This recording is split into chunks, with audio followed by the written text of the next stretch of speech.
the private jet-level luxury of the first-class cabin masked nothing of the tension that coiled through the air as Amara Veiled, the youngest billionaire heiress in global tech history, settled into her seat with an elegance that betrayed the storm brewing behind her calm, her diamond-studded watch catching the overhead glow as the doors sealed and the engines hummed into motion, marking the beginning of a journey that would spiral into whispers, shadows, and a reckoning no one on that aircraft could have predicted. And as the plane climbed through the velvet curtain of night, a drunk and entitled businessman several rows back decided her grace offended his ego, his slurred insults cutting through the low murmur of the cabin until they reached her like shards of ice. And while the flight attendants attempted polite restraint, his voice only grew louder, his words sharper, his gaze invasive and predatory, a spectacle that turned heads yet silenced spines, and Amara, accustomed to boardrooms where men bowed to her influence, chose stillness over spectacle, a quiet defiance that infuriated him further, drawing him closer, too close, breaching her space until a hush fell over the cabin like a held breath before a storm, and somewhere between the fragile clink of glassware and the soft chorus of engines, something shifted in the air, something unseen, as if fate itself had flicked a switch,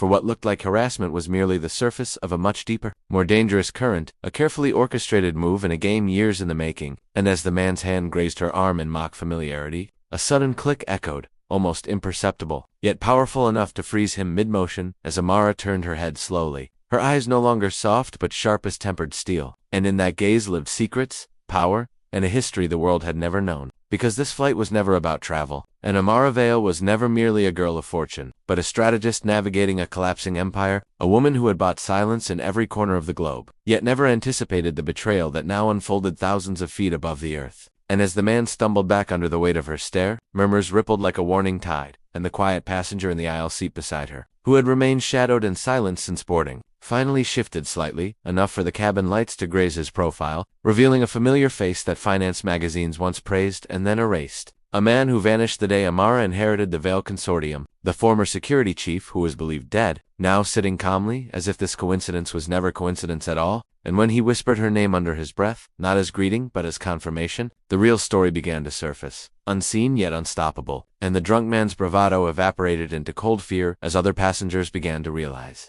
that the tension had nothing to do with fame or harassment, but power and consequence. And as Amara reclined gently, her fingers tapping the armrest in a measured rhythm like a silent code, a notification slid across her encrypted device. Unseen by others, yet carrying words that twisted her very core. Phase 1 complete. The target has revealed himself. Prepare for turbulence. And as the plane sliced through a sudden pocket of rough air, the cabin shook, not from weather, but from the unraveling truth that this harassment was a decoy, a prelude to a confrontation that had been engineered from the moment she stepped onto the tarmac. And as several passengers began recording on their phones, oblivious to the danger their curiosity lured, the flight crew maintained forced composure, unaware that among their guests sat members of rival factions, traitors, and watchers, each calculating her next move. And Amara had learned long ago that silence could be louder than screams. So she offered the man a gentle, almost pitying smile, the kind that made predators uneasy, and in that moment, as the world outside faded into a blanket of stars, a calm announcement filled the cabin, urging everyone to relax, enjoy the journey, and remember where they were watching from, as loyal viewers of this unfolding tale while subscribing, liking, and sharing the story for strength, unity, and suspenseful journeys ahead.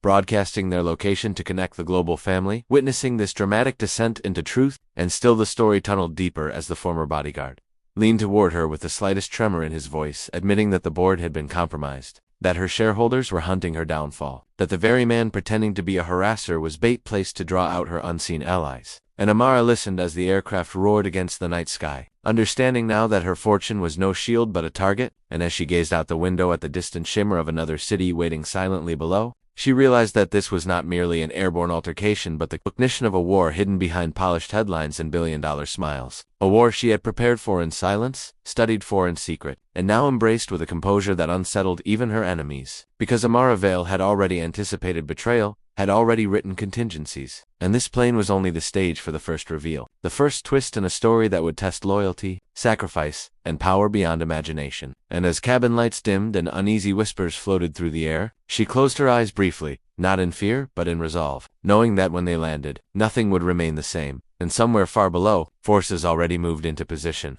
Alliances teetered, and shadows crept closer, because the billionaire girl who faced harassment at 30,000 feet was not a victim but an architect. And as the aircraft pierced through the clouds once more toward its glittering destination, she opened her eyes and whispered only one word under her breath, A word no one else could hear yet echoed with ominous significance. A word that promised power, justice, and a storm waiting to break. And as the man who had caused the spectacle slumped back into his seat, pale with dread, Amara leaned forward slightly, her voice low yet commanding, ensuring he understood without threat or mercy that this moment was only the beginning, and that the real turbulence had yet to begin, leaving the entire cabin suspended in anticipation, hearts drumming in uneasy rhythm. While outside the window, lightning flashed in the far distance like a warning from destiny itself, sealing part one with a silence more frightening than any noise, as every soul aboard realized they were no longer mere passengers, but witnesses to a story beyond anything they ever expected. The dim hush that lingered after that charged silence stretched like a living thing as the aircraft pressed onward through the night, and every passenger felt the invisible weight of what had just unfolded, though none fully understood the magnitude of the web tightening around them. And Amara remained poised, her posture straight yet fluid, as if her very presence commanded the atmosphere to obey her will, while the former security chief beside her sat with the rigid composure of a man who had walked through fire and returned with scars, burned too deep for any disguise. And as the turbulence eased, a false calm crept in, but it fooled no one who watched her eyes, because within them lived calculation, restraint, and the quiet fury of a woman betrayed by those who once built their empires upon her loyalty. And somewhere further back, the so-called harasser shifted uncomfortably, glancing repeatedly over his shoulder as if expecting unseen hands to drag him into the dark corridor of consequences, and yet Amara did not acknowledge him anymore, because in her world he had already served his purpose. A pawn moved across the board to provoke a reveal, and now the true game demanded her full attention, as her encrypted device vibrated softly once more with a string of coded updates tracing movements of board members, false investors, and rivals who believed her isolated, unaware that even above the clouds her influence stretched into unseen networks and silent operatives positioned across continents. And as the announcement of cruising altitude fluttered gently through the cabin, she nodded almost to herself, acknowledging the opening chapter of a storm she had sensed long before but chosen to let ripen, because power, she understood, was not about reaction but timing, and now her timing was perfect, orchestrated with precision only those forged by silence and solitude could master. And the man beside her leaned closer again, his lips barely parting as he spoke in a hush veiled with urgency, reminding her that the Veil Consortium's internal systems were compromised and that a silent vote to remove her as controlling shareholder had been triggered a coup cloaked in legality but fueled by greed. And Amara felt no panic, only a slow, deliberate tightening in her chest, a resolve that sharpened her senses as she recalled every sleepless night spent studying contracts, every betrayal she had predicted, yet hoped would not arrive so swiftly. And as her gaze drifted across the cabin, she began noticing patterns others could not. The way a man 2 rows ahead tapped nervously against his tray table, the subtle earpiece hidden beneath another passenger's collar, the fevered glances exchanged between those who avoided her eyes. And she understood that this was not simply about her position, but about who controlled the future of a global empire that shaped markets, governments, and unseen currents of power. And through that understanding blossomed a plan, bold and dangerous, yet elegant as the still night outside. As she tilted her head slightly and whispered a command into her device, activating sequences of defense protocols and misinformation, loops that would isolate her enemies like moths circling a burning sun. And as the plane continued, her mind navigated hundreds of scenarios, each more intricate than the last, while the cabin crew moved with professional smiles oblivious to the chessboard beneath their feet. And despite the tension, a surreal calm coated the atmosphere, the kind that existed before an inevitable collision, because Amara was not the type to flee or plead, but to dismantle and rebuild, to allow her enemies just enough distance to imagine victory before shattering their illusions with devastating clarity. And as the aircraft began its descent toward an unnamed city glowing faintly beyond the horizon, her phone illuminated once again, revealing a single line that stole even her breath for a fleeting second. The original founder never left. He wants his throne back. And in that moment, the world seemed to tilt slightly, because the original founder was the ghost whose shadow haunted every chapter of the consortium's history, the architect who disappeared under mysterious circumstances when Amara rose to power, the man whose name still lingered in suppressed files and sealed archives. And knowing he now stirred from silence explained everything: the sabotage, the staged harassment, the false alliances, all threads woven into a larger design. And as fear flickered briefly behind her professional facade, she stifled it with a composure that came not from wealth but from resilience. A resilience carved through a lifetime of sacrifice and quiet wars fought behind glass towers and glittering stages. And as the wheels clanked lower in preparation for landing, murmurs resurged in the cabin, though not of gossip but apprehension, as if every passenger sensed the tremor of unseen danger tightening its noose. And Amara relaxed her shoulders slightly, preparing not just for the tarmac but for a reality that would challenge every strength she possessed.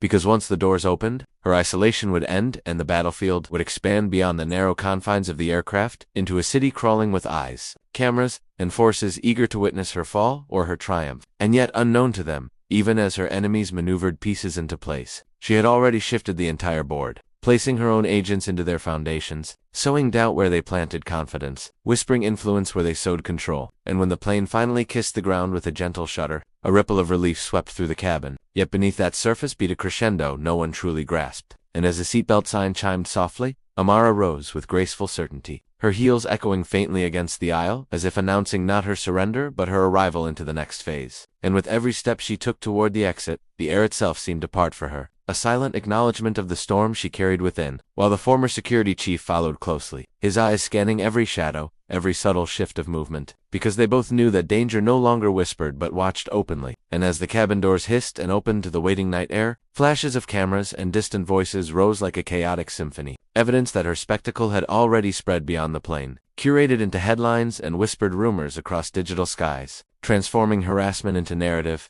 And she walked forward not as a shaken woman seeking refuge, but as a sovereign force reclaiming narrative and authority, aware that millions followed each whisper of her journey, connecting from cities and countries across the world, sharing the story, subscribing to its unfolding, passing it from screen to screen like a living pulse of suspense. And still Amara did not falter, because with every step she stepped closer not to defeat but to revelation, to the unmasking of secrets buried beneath her fortune, to the resurrection of a truth that would either crown her or consume her. And as the night air cooled against her skin, she exhaled slowly, a quiet release of breath that carried no fear, only readiness, because betrayal had finally shown its face. And Amara Vale was prepared not just to survive it, but to rewrite the very definition of power, leaving Part 2 suspended in a chilling calm, where every light in the distance flickered with uncertainty and every shadow whispered of the reckoning yet to come.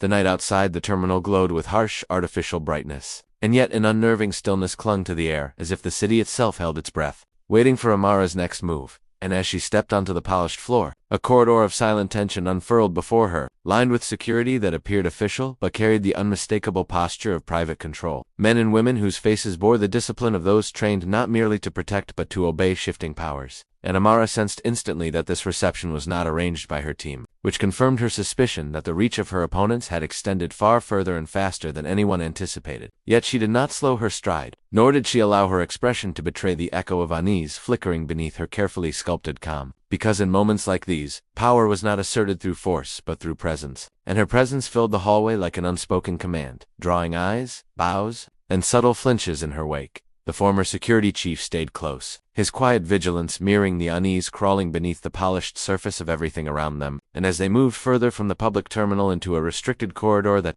reeked of freshly waxed floors and expensive discretion, Amara's device pulsed again, this time with coordinates and identification data that chilled her spine, revealing that the original founder, the ghost who haunted the multiples of her success, was already within the city, and not only present, but waiting with deliberate patience, orchestrating a reunion that would not be casual, not merciful, and certainly not without consequence. And her mind replayed the pieces that now finally aligned. Every silent boardroom decision, every stalled contract, every phantom investor who appeared just long enough to seed confusion before vanishing again, all threading back to a single hand, a single will prepared to reclaim dominion over an empire he once abandoned. As the automatic doors at the end of the corridor slid open, the night wind swept in, carrying the scent of rain and distant fuel, and beyond the glass she spotted a convoy of dark vehicles, freshly polished and perfectly aligned, their tinted windows concealing faces, an intense unknown, and a subtle smile tugged at her lips, not from relief, but from recognition, the kind that comes when the final mask is about to fall, because she knew then that this was where the narrative pivoted,